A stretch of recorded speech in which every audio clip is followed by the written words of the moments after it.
ఈరోజు మనం ఒక మంచి అంశాన్ని నేర్చుకుందాం. మనుష్యుల తోడు. ఏ తోడు? మనుష్యుల తోడు ముఖ్యమా, దేవుని తోడు ముఖ్యమా అంటే మనం ఏమంటాం? దేవుని తోడు. దేవుడు తోడై ఉంటే మన జీవితాల్లో జరిగే మేలు ఏంటి? దేవుడు తోడై ఉండాలంటే మనం ఎలా ఉండాలి? బైబిల్లో దేవుడు ఎవరెవరికి తోడై ఉన్నాడు? ఈ మూడు మాటలు తెలుసుకుందాం. మొట్టమొదట బైబిల్ దేవుడు మనకు తోడై ఉండాలంటే మనం ఎలా ఉండాలి? దేవుడు తోడై ఉంటే మనకేం జరుగుతుంది? దేవుడు తోడై ఉన్న మనుషులు ఎవరు బైబిల్ గ్రంథంలో? ఒక ముగ్గురు పేర్లు చెప్పుకుందాం. బైబిల్ గ్రంథం కూడా తీయండి. అందరూ మీ అందరూ బైబిల్ గ్రంథం తీసినట్లయితే పిల్లరా, నిర్గమకాండము 33వ అధ్యాయము 14వ వచనం. నిర్గమకాండము 33వ అధ్యాయము 14వ వచనం. అందుకు ఆయన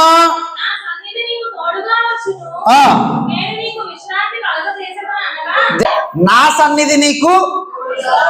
అది మనం ఎక్కడికి వెళ్ళినా కానీ దేవుడు సన్నిధి తోడుగా ఉంటే ఎలా ఉంటుంది అంటారు? మనం ఎక్కడికి వెళ్ళినా దేవుడు మనకు తోడుగా ఉంటే ఎలా ఉంటుంది అంటారు? ఎక్కడికి వెళ్ళినా జయమే. దేవుడు తోడుంటే ఎక్కడికి వెళ్ళినా జయమే. మనం అనుకుంటాం మన వెనకాల అల్లాళ్ళు ఉన్నారు, ఇళ్ళళ్ళు ఉన్నారు, మా వెనకాల ఇంత బ్యాక్గ్రౌండ్ ఉంది, మా వెనకాల ఇంత చుట్టాలు ఉన్నారు. ఇవన్నీ కూడా పని వచ్చినప్పుడు రారు. పని వచ్చినప్పుడు వస్తారేంటి? వాళ్ళు బాగా ఇబ్బందులు ఉన్నప్పుడు వస్తారంటే రారు. ఎందుకంటే దేవుడు నీకు తోడై ఉంటే వీళ్ళు ఎవరు అక్కర్లేదు. నిజానికి ఎవరు అక్కర్లేదంటే మనుషులు లేకుండా ఎలా జరుగుతుందంటే మనుషుల్ని అప్పుడు ఆయనే రప్పిస్తాడు. మనకు ఎవరైతే అవసరమో వాళ్ళని మన దగ్గరికి వాళ్ళని దేవుడు రప్పిస్తాడు. దేవుడు తోడై ఉంటే మనకి ఏం మేలు జరుగుతాయి? దేవుడు తోడై ఉంటే విజయం సాధించగలం. ఏం సాధించగలం? ఏది మొదలెట్టినా విజయం ఉంటుంది.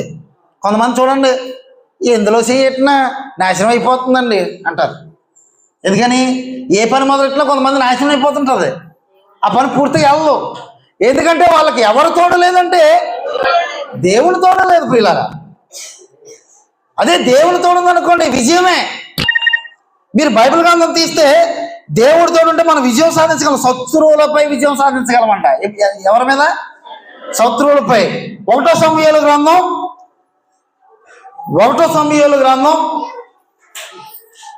17వ అధ్యాయము 37వ వచనం.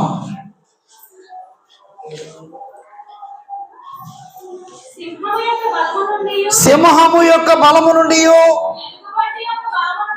ఎలుగు బంటి యొక్క బలము నుండి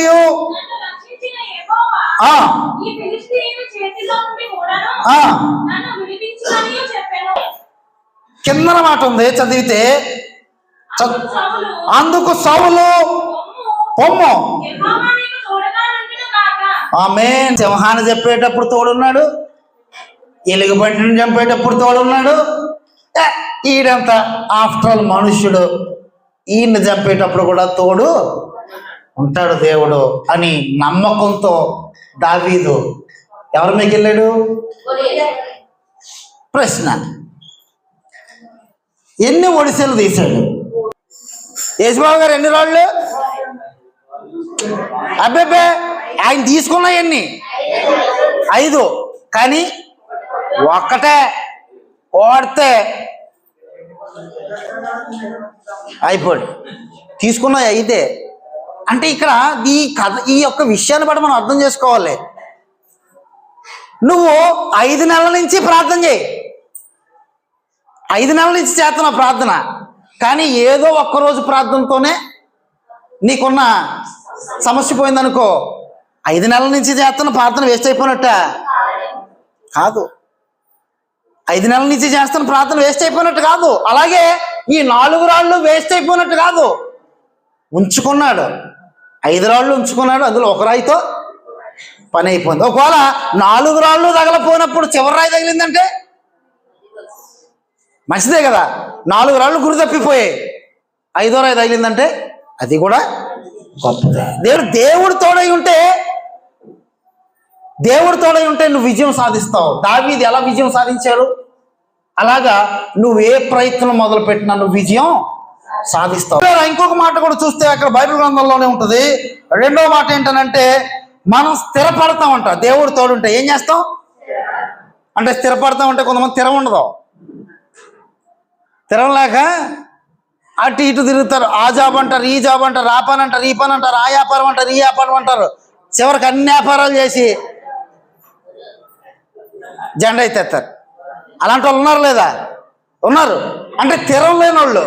కానీ దేవుడు తోడై ఉంటేనంట మనం ఏం పడతామంట, స్థిరపడతాం. ఒక దగ్గర స్థిరత్వం వస్తుంది. కొంతమంది ఈ ఊరు కదా నా ఊరు, ఆ ఊరు కదా నీ ఊరు, అక్కడ ఇక్కడ తిరుగుతూనే ఉంటారు. కానీ ఒక ఊరిలో స్థిరంగా ఉంటారు కొంతమంది. కానీ దేవుడు తోడై ఉంటే నీకు స్థిరమైన నివాసం అవ్వబోతున్నాడు. దేవుడు నివాసం ఉందంటే దేవుడు తోడై ఉన్నాడు. కొంతమంది ఉద్యోగాల వలన మరొక వలన ఇల్లులు మారుతుంటారు. అది కాదు, నీకంటూ ఒక స్థిరమైన నివాసం ఉండాలి. మీరు బైబిల్ గమనిస్తే దేవుడు తోడై ఉంటే మనం స్థిరపడతాం, స్థిరం ఉంటుంది మన జీవితంలో. 1 రాజుల గ్రంథం 11:38 తీస్తే 1 రాజుల గ్రంథం 11:38 నేను నీకు ఆజ్ఞాపించినదంతయు నీవు విని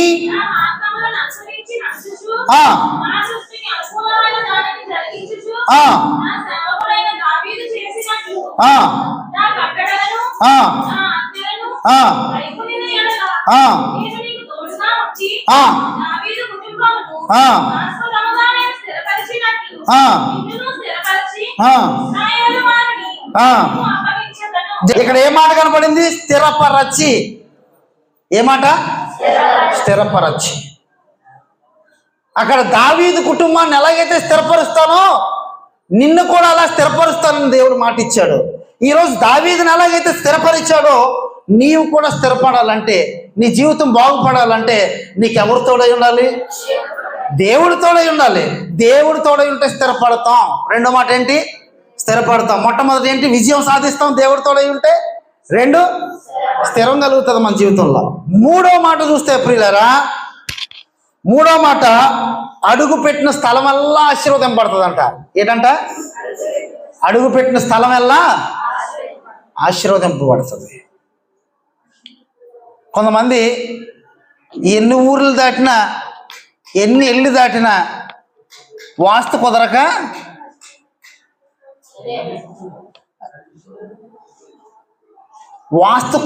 పాపం వాస్తు కుదరదంటారు. కొంతమంది ఇల్లు కట్టిన ఇల్లునే పడగొడేసి గడెత్తుంటారు. స్థిరం కాదు. ఇప్పుడు మన అడుగు పెట్టిన చోటల్లో ఏం చేయబడుతుంది? దేవుడు తోడై ఉంటే ఆశీర్వదింపబడతాం. అడుగు పెట్టిన చోటల్లో ఏం చేస్తాం? ఆశీర్వదింపబడతాం. ఎన్ని ఉన్నా దేవుడు నీకు తోడై ఉంటే నువ్వు ఎన్ని స్థలాలంటే మారు, తప్పనిసరిగా నీకు ఆశీర్వాదం ఉంటుంది. నువ్వు అడుగు పెట్టిన స్థలం వల్ల నువ్వు అడుగు పెట్టిన స్థలం వల్ల ఆశీర్వదింపబడాలంటే ఎవరు తోడై ఉండాలి? నీకు దేవుడు తోడై ఉండాలి. బైబిల్ గ్రంథం తీయండి ఒకసారి. 2 రాజుల గ్రంథము 18:7 చూస్తే, కావున యెహోవా ఎవరికి? అతనికి తోడుగా ఉన్నాడంట.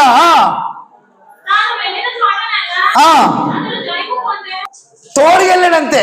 ఎవరు తోడుకుంటానంట? కాగా యెహోవా ఆయనకి తోడుగా ఉన్నాడు. ఆయన ఎవరో చెప్పలేదు. మీరు హిజ్కియా యుద్ధానికి వెళ్ళేటప్పుడు ఎవరు తోడున్నాడంటే దేవుడు తోడై ఉన్నాడు. దేవుడు తోడై ఉన్నాడు కనుక ప్రియులారా, అక్కడ మాటలు చదివితే నాతో పాటు చెప్పండి. కావున యెహోవా నాకు మీకు తోడుగా ఉండేను. అక్కడ మన వాళ్ళు పెట్టుకోవాలి. ఎవరు తోడుగా ఉన్నాడు? మీకు మనకి కూడా, నాకు కూడా తోడుగా ఉన్నాడు. తోడుగా ఉన్నాడు కాబట్టి చాలా విజయాలు సాధిస్తున్నాం మనం. అయితే చదవండి, చెప్పండి. తాను వెళ్ళిన చోటనెల్లా, అంటే నువ్వు ఎక్కడ కాదు, ఎక్కడికి వెళ్ళినా నీ బతుకు బాగుంటే, దేవుడు నీకు తోడుగా ఉంటే, ఎక్కడ కాదు నువ్వు పరవంటకి వెళ్ళినా బాగానే ఉంటుంది పరిస్థితి. నువ్వు ఎక్కడికి పోయినా నీవు అడుగుపెట్టిన స్థలం వల్ల ఆశీర్వదింపబడాలంటే ఎవరు తోడుగా ఉండాలంటే దేవుడు తోడుగా ఉండాలి. చెప్పండి నాతో పాటు. తాను వెళ్ళిన చోటనెల్లా అతడు జయము పొందెను, అతడు అశ్షూరు రాజునకును సేవ చేయకుండా అతని మీద తిరగబడేను. ఇక్కడ ఈ మాట రోమీయులకు రాసిన పత్రిక 8:31. ఈ మాట నాకు చాలా నచ్చుతుంది. ఎందుకంటే దేవుడు మన పక్షాన్ని ఉండగా విరోధి ఎవడనే మాట ఇక్కడ ఉంటుంది. చూడండి, రోమీయులకు రాసిన పత్రిక 8:31 తీయండి. ఇట్లుండగా, నాతో పాటు చెప్పండి, ఇట్లుండగా ఏమందము దేవుడు నా పక్షమున ఉండగా నాకు విరోధి ఎవడు? దేవుడు మీ పక్షమున ఉండగా మీకు విరోధి ఎవడు? అదండి మనం అనుకుంటాం. చాలా మంది విరోధులు అనుకుంటాం. ఆ విరోధి మనకి విరోధి కాదు, దేవుడికి విరోధి.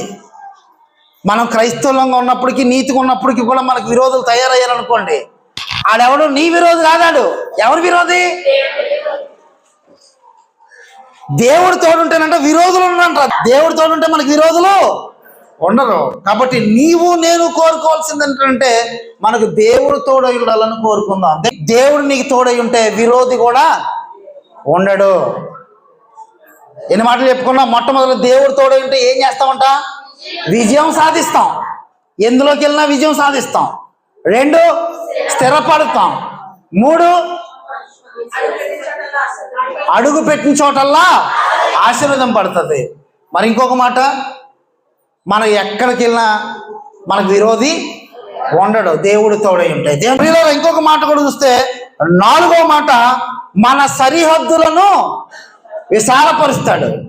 ఇప్పుడు నేను సంతాన రూపంలో కూడా ఆశీర్వదించగలడు, ధన రూపంలో కూడా ఏం చేయగలడు? మన సరిహద్దులు ఏం చేయబడతాయంట? విశాలపరచబడతాయి. ఎబ్బేజ్ ఏమని ప్రార్థన చేశాడు చూడండి, బైబిల్ గ్రంథం చూస్తే ప్రియులారా, సరిహద్దులు దేవుడు తోడై ఉంటే మనకి సరిహద్దులు విశాలపరచబడతాయంట. 1వ దినవృత్తాంతముల గ్రంథము 4వ అధ్యాయము 10వ వచనం చూస్తే, ఎబ్బేజు ఇశ్రాయేలు దేవుని గురించి మొరపెట్టి, నీవు నన్ను నిశ్చయముగా ఆశీర్వదించి నా సరిహద్దులు విశాలపరిచి నీ చెయ్యి నాకు తోడుగా ఉండాలి. ఎవరు చెయ్యంట? దేవుని చెయ్యి తోడుగా ఉంటే మన సరిహద్దులు ఏం చేయబడతాయి? విశాలపరచబడతాయి. నీ సరిహద్దులు విశాలపరచబడాలంటే, నీ సరిహద్దులు విశాలపడడం అంటే నీ సంతానం బాగుపడ్డాం, నీ పిల్లలు బాగుపడ్డాం. నీ పిల్లలు బాగుపడడం అంటే కొంతమంది పిల్లల్ని అంటారు, ఆ తండ్రి ఎంతో మంచి పేరు సంపాదించుకుంటాడు, తల్లిదండ్రులకు మంచి పేరు ఉంటుంది, కానీ ఇది గంజాయిగాడు అయిపోయి 18 సంవత్సరాలకి 20 సంవత్సరాలకే చచ్చిపోయాడు అనుకోండి, సరిహద్దు ఏమైనా విశాలపరచబడిందా? ఆ తర్వాత ఏమైనా వచ్చిందంటారు మళ్ళీ పైకి? రాదు. కానీ నీ సరిహద్దులు విశాలపరచబడాలంటే, నీ పిల్లలు నువ్వు చూడాలంటే, నీ పిల్లలు ఆత్మీయంగా ఎదగాలంటే, ఆశీర్వదింపబడాలంటే ఎవరితోడై ఉండాలి? సరిహద్దులు తప్పనిసరిగా విశాలపరచబడతాయి. 4వ మాట ఏంటంటే సరిహద్దులు విశాలపరచబడతాయి. ఇప్పుడు ఏమేం చెప్పుకున్నాం? దేవుడు తోడై ఉంటే ఏం జరుగుతాయో చెప్పుకున్నాం. ఇప్పుడు దేవుడు ఎలాంటి వరకు తోడై ఉంటాడో అంటే అందరికీనా? అయ్యారు అయితే మీరు ఇప్పటివరకు చెప్పిన మాటలన్నీ నా జీవితంలో జరిగిపోతాయంటారా? మీ జీవితంలో జరిగిపోతాయంటారా అని అడగచ్చు. ఎలాంటి వాళ్ళకి తోడుకుంటాడో కూడా చెప్పాడు. అమ్మా అందరికి ఇచ్చేస్తారండి. ఇప్పుడు సచివాలయం ఉద్యోగం ఉందండి, సచివాలయంలో ఆ జాబ్ రావాలంటే డిగ్రీ పాస్ అవ్వాలి.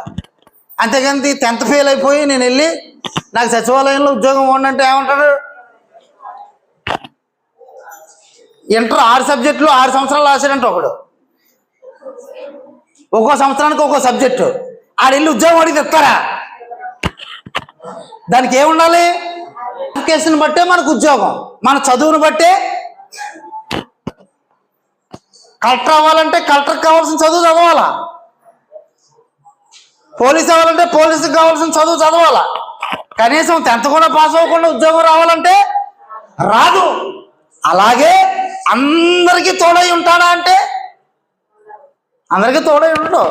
కొన్ని క్వాలిటీస్ ఉన్నాయి, అలాంటి వాళ్ళకి మాత్రమే నేను తోడై ఉంటానని చెప్తున్నాడు దేవుడు. మొట్టమొదట దేవుడు నీకు తోడై ఉండాలంటే నీలో ఉండాల్సిన క్వాలిఫికేషన్ ఏంటంటే యథార్థవంతులుగా ఉండాలి. మొట్టమొదటిది ఏంటి? యథార్థవంతులు. యథార్థవంతులందరూ కూడా చేతులు ఎత్తాలి. దేవుడు తోడయ్యాలంటే ఎలా ఉండాలంట?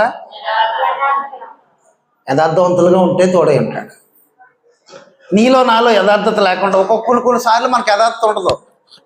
యథార్థవంతులుగా ఉంటే దేవుడు మనకి తోడై. ఆ మాట తీయండి బైబిల్ గ్రంథం నుంచి. నాతో పాటు చెప్తురు సామెతల గ్రంథం 3వ అధ్యాయము 32వ వచనం. కుటిల వర్తనుడు, నాతో పాటు చెప్పండి, కుటిల వర్తనుడు యెహోవాకు అసహ్యుడు, యథార్థవంతులకు ఆయన తోడుగా ఉండను. అది ఎవరు తోడుగా ఉంటాడంట? అది ఇంకెక్కడి నుంచి ఇంక మన ఇష్టం. మీరు ఎలా ఉండాలనుకుంటున్నారు, నేను ఎలా ఉండాలనుకుంటున్నాను, ఎవరి ఇష్టం? ఎవరికి తోడుగా ఉంటాను అన్నాడు దేవుడు? యథార్థవంతులకు. ఇంకెక్కడి నుంచి మీ ఇష్టం. మీరు ఎలా ఉండాలనుకుంటున్నారు అంటే మీరు యథార్థవంతులుగా ఉంటే దేవుడు తోడు ఉంటాడు, లేదంటే పక్క వదిలేస్తాడు. మళ్ళీ రెండో మాట, దేవుడు మనకు తోడు ఉండాలంటే రెండో క్వాలిఫికేషన్ ఉంది. ఆ రెండో లక్షణం ఏంటనంటే సుబుద్ధి గలవారుగా ఉండాల. ఏ బుద్ధి? దొంగ బుద్ధ? సుబుద్ధి గలవారుగా ఉండాలన్నాడా, దొంగ బుద్ధి గలవారుగా ఉండాలన్నాడా? ఏ బుద్ధి కావాలంట మనకి? సుబుద్ధి. కొన్ని విషయాల్లో చిన్న చిన్న విషయాల్లోనే కకృతి పడతాం. కానీ దేవుడు ఎవరు తోడై ఉంటాడంట? దేవుడు తోడై ఉండాలంటే ఏ బుద్ధి ఉండాలి? సుబుద్ధి. కొంతమంది బుద్ధి సరిగ్గా ఉండదు. ఇప్పుడు సుబుద్ధి కావాలి. దేవుడు తోడై ఉండాలంటే ఏ బుద్ధి? సుబుద్ధి. సుబుద్ధి గలవాళ్ళకు దేవుడు తోడుగా ఉంటాడు. 1వ సమూయేలు గ్రంథం 18వ అధ్యాయము 4వ వచనం. మరియు యోనాతాను తన దుప్పటిని, తన కత్తిని, తన విల్లును, నడికట్టును తీసి దావీదునకు ఇచ్చెను. దావీదు సౌలు తనను పంపిన చోటకెళ్ళను పోయి సుబుద్ధి కలిగే పని. ఏ పని? పంపిన చోటకల్లా వెళ్ళినప్పుడల్లా ఏ పని చేయాలంట? పెయింటింగ్ పనికి పంపినప్పుడల్లా పంపిన చోటకల్లా ఏం చేశాడు ఆయన? మంచి పని చేశాడు. ఎవరు? ఇందులో ఉన్నటువంటి ఆయన. కానీ మనం ఏం చేస్తాం? పంపిన చోటకల్లా కుదురున్నాం. ఎప్పుడు కూడా ఎలా ఉండాలంటే సుబుద్ధి కలిగిన వారు ఉంటే దేవుడు ఎప్పుడు తోడై ఉంటాడు. ప్రియులారా, లోకసువార్త 15వ అధ్యాయము 22వ వచనం చూస్తే, లోకసువార్త 15వ అధ్యాయం 22వ వచనం. అయితే తండ్రి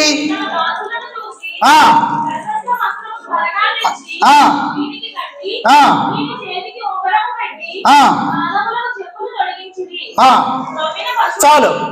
ఈ మాట ఎందుకు చదివించానంటే ఈ కథ ఏంటో తెలుసా మీకు? ఎవరిది? తప్పిపోయిన కుమారుడిది. తప్పిపోయిన కుమారుడు ముందు ఏ బుద్ధి కలిగిపోయాడు? పక్కకి చెడ్డ బుద్ధి కలిగిపోయాడు. నాకు ఆస్తి నాకు ఇచ్చే, నా ఇష్టం వచ్చినట్టు నేను బతుకుతాను, నాకేం అక్కర్లేదురా అబ్బాయి అని చెప్పి ఆ నాన్నే అన్నిటిని వదిలేసిపోయాడు. కానీ తర్వాత ఏం పడ్డాడు? పశ్చాత్తాపడి, ఓరే బాబోయ్ మా నాన్నందరూ బోళ్ళని ఉన్నాయి, అక్కడికి వెళ్ళే బతుకుతాను, ఎందుకులే ఈ లోకంలో బ్రతుకు నాకు ఎందుకని సుబుద్ధి కలిగి మళ్ళీ ఎక్కడికి వచ్చాడు? తండ్రి దగ్గరికి వచ్చాడు. సుబుద్ధి కలిగినప్పుడు తండ్రి ఏం చేశాడంటే మరలా దరి చేసుకోవడం, ఆడు కొంగరండి బట్టలండి అని జాగ్రత్తగా చూసుకుంటారు అంటున్నాడా? లేకపోతే పనికి మళ్ళీ వచ్చాడేటి పొమ్మను బయటికి అన్నాడా? మనల్ని కూడా అంతే. దేవుడు అప్పటి వరకు చెడ్డ బుద్ధి కలిగి బయట తిరిగినా సుబుద్ధి కలిగి దేవుని దగ్గరికి వస్తామని మనం అడిగితే దేవుడు పొమ్మను బయటకండి చర్చిలోంచి అంటాడు అనుకుంటున్నారా? అండు రానివ్వండి, సుబుద్ధి కలిగి వచ్చాడు కదా వాడిని చర్చిలోనికి రానివ్వండి. తప్పిపోయిన కుమారుడు సుబుద్ధి కలిగి వస్తే ఎలా దేవుడు చేర్చుకున్నాడో మనం కూడా తప్పిపోయి దేవుని దగ్గరికి వస్తే తప్పనిసరిగా దేవుడు మనల్ని చేర్చుకుంటాడు. అయితే ఇప్పటివరకు కూడా ఎలాంటి వాళ్ళు దేవుడు తోడై ఉంటాడో చెప్పుకున్నాం. కానీ ఇప్పుడు బైబిల్ గ్రంథంలో ఎవరెవరికి దేవుడు తోడై ఉన్నాడో కూడా చెప్పుకుందాం. మొట్టమొదటిగా చూసుకుంటే అబ్రహాముకు తోడై ఉన్నాడు. ఎవరికి? అబ్రహాముకు తోడై ఉన్నాడు కనుక అబ్రహాము ఆశీర్వదింపబడ్డాడు. యాకోబుకు తోడై ఉన్నాడు. యాకోబుకు తోడై ఉన్నాడు కాబట్టి యాకోబు పేరు మార్చబడింది. యాకోబు పేరు ఏమని మార్చబడింది? నిజమే. అన్న వాళ్ళందరూ చేతులు ఎత్తండి. యాకోబు పేరు ఏమని మార్చబడింది? ఇశ్రాయేలుగా మార్చబడింది. గొప్పోడయ్యాడు. మరి దేవుడు తోడై ఉన్నాడు కాబట్టి యోసేపు ఏ దేశానికి ప్రధానిగా అవ్వబడ్డాడు? దేనికి ప్రధానిగా చేయబడ్డాడు? దేవుడు తోడై ఉన్నాడు కాబట్టి యోసేపు ఐగుప్తు దేశానికి ప్రధానిగా చేయబడ్డాడు. అంటే ముగ్గురు వ్యక్తులకు కూడా దేవుడు తోడై ఉన్నాడు. ముగ్గురు కూడా బాగుపడ్డారు. కాబట్టి ఈరోజు నీ కుటుంబంలో, నా కుటుంబంలో, నువ్వు, నేను, మన పిల్లలు బాగుపడాలంటే ఎవరు తోడై ఉండాలి?